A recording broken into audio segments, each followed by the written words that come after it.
সুপ্রিয় এসএসসি পরীক্ষার্থী, তোমরা সবাই কেমন আছো? আশা করি সবাই ভালো আছো।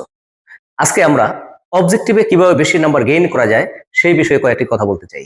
তোমরা জানো অবজেক্টিভের কিছু ক্লাসিফিকেশন আছে। একটি হলো মাল্টিপল চুজ, আরেকটি হলো সিঙ্গেল চুজ। তুমি এই সিঙ্গেল চুজ যেগুলো আছে সেগুলো প্রথমে অ্যান্সার করে ফেলবে। এরপরে ম্যাথমেটিক্যাল প্রবলেম যেগুলো আছে সেগুলো আনসার করবে। লাস্ট ওয়ান তুমি বহুপদী সমাপ্তি সূচক যেগুলো সেগুলো আনসার করবে, কারণ এগুলোতে তোমার টাইম কনজিউমিং হয়ে যায়। আরেকটি বিষয় তুমি মাথায় রাখবে, দুটি ডেমো অবজেক্টিভ আমি এখানে দিয়েছি, দেখো কোনটি ইলেকট্রোফাইল। স্বভাবতই আনসার হবে কিন্তু এইটা। অর্থাৎ তুমি দেখো এখানে ইলেকট্রন বেশি আছে, এখানে ইলেকট্রন কিন্তু ফ্রি আছে, এখানে কিন্তু ইলেকট্রন ফ্রি আছে, অর্থাৎ এরা কিন্তু এমনিতেই হবে না।